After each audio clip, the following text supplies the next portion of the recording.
Week 9 of the fantasy football season. Here's a few running backs I looked at off the wire this week. The first running back, Tyrone Tracy of the New York Giants. Cam Scatterbo, bad dislocated ankle. Obviously going to be out for the season, I would think, for Cam Scatterbo with this Giant team going nowhere. 2-6 on the season. And now Tyrone Tracy's going to get the backfield back.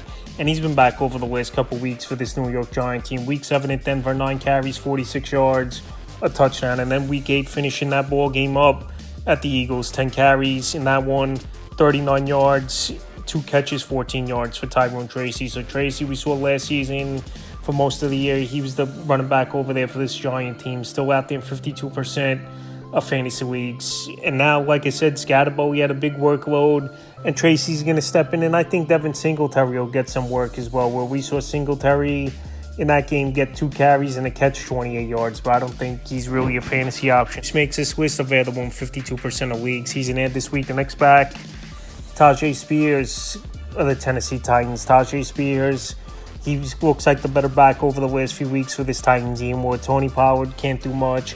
And also with Pollard, he's not much of a receiver out of the backfield. Week 6 at the Raiders, 5 carries, 31 yards, 4 catches, 19 yards. Week 7 versus the Patriots, 5 carries, 22 yards, 3 catches, 18 yards. In Week 8 at the Colts, a big game, 9 carries, 59 yards, a touchdown, 3 catches, 23 yards.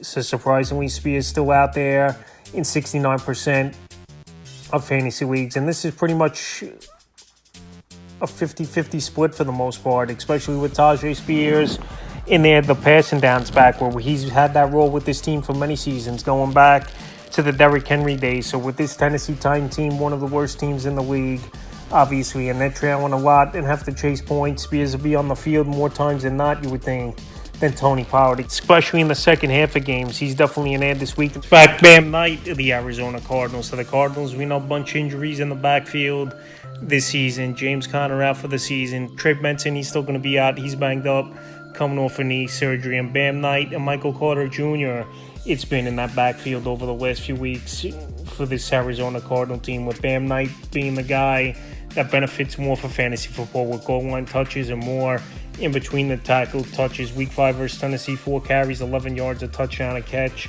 13 yards. Week 6 in Indianapolis, 11 carries, 34 yards, a touchdown, a catch, 20 yards. And Week 7 versus the Packers, 14 carries, 57 yards, 3 catches, 7 yards. So on the bye week, obviously it was for Bam Knight and this Cardinal team in Week 8. But Week 9, the slam dunk matchup at the Dallas Cowboys, where we saw J.K. Dobbins go over 100 yards last week, and also saw R.J. Harvey score 3 touchdowns versus Cowboy defense. So in my opinion, Dallas, the worst defense in the league, and I think Arizona, they'll put some points on the board.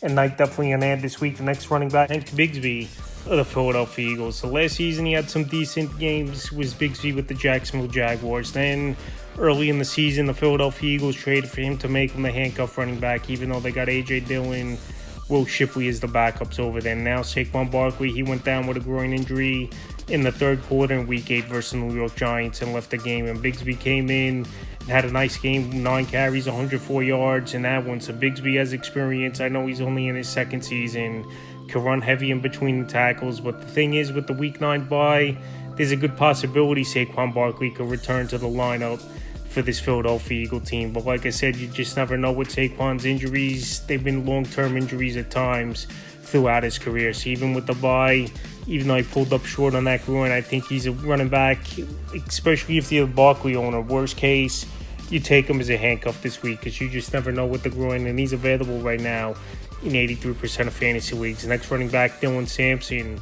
the Cleveland Browns. Looks like Junkins, he possibly could be out with the shoulder injury. He left in that ball game, was Junkins at the New England Patriots, and Sampson came in, and I thought he played decent in that one. 3 carries in that one, no yards, but 5 catches, 29 yards, and that's the specialty of Sampson, catching the football out of the backfield. And the Browns, another team that are going to be obviously trailing early and often. So I know they're going on bye in Week 9, but if this shoulder injury is serious, Sampson's going to get in there for this Cleveland Brown team, and we've seen Junkins have some big games this season for the Browns early on in the year. So right now, like I said, Sampson, they're going on bye as this Brown team, with someone out there in tons of fantasy leagues in 87%, and someone added this week off the waiver wire. Next back, Ollie Gordon of the Miami Dolphins. Ollie Gordon, he definitely got more work And he's the big physical back where Achane, he could do a little bit of everything, obviously, for this Miami Dolphin team. So Gordon, he's out there as well, 89%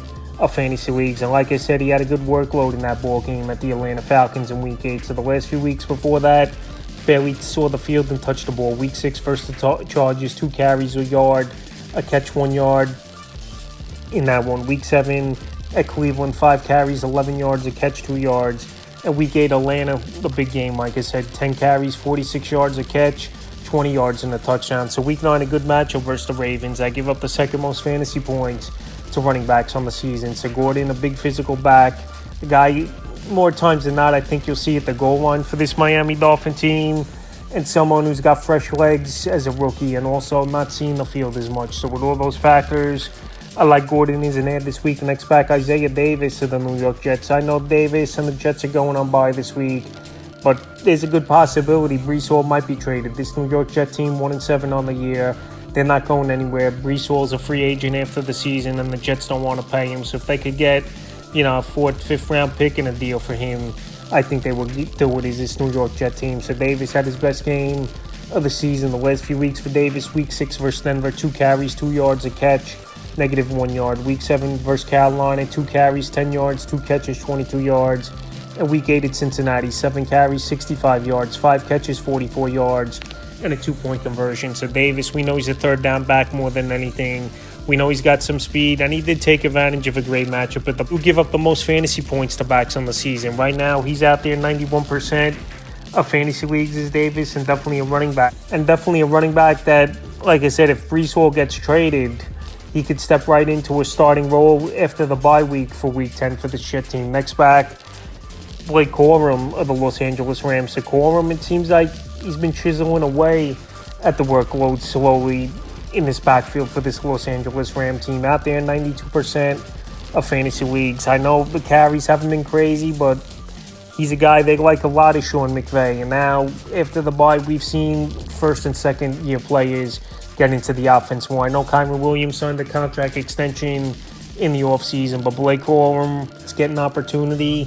And especially in that Week 7 game versus Jacksonville in London, even though I know it was a blowout victory, he still got 12 carries, 37 yards, a catch, and 6 yards. And another thing with Corum as well, he's gotten a lot of goal line touches as well this season. So with all those factors, and McVay likes Corum a lot from last year into this year. He's definitely a running back and a good handcuff there. The worst case this week in the final back, Samaje Perine of the Cincinnati Bengals. So Perine, slowly, his work has gone up over the last few weeks, even though Chase Brown's definitely played good football the last few weeks here. So Perine, Week 6 at Green Bay, 6 carries, 16 yards, 2 catches, 16 yards in that one. Week 7 versus Pittsburgh, 7 carries, 31 yards. In Week 8 versus Jets, a big game, 9 carries, 94 yards, a touchdown, a catch, 6 yards. So Week 9, a good matchup on paper versus the Bears, 8th most fantasy points on the season to running backs. But like I said, Perine slowly getting more work in this offense. We know Brown's a small back and Perine more physical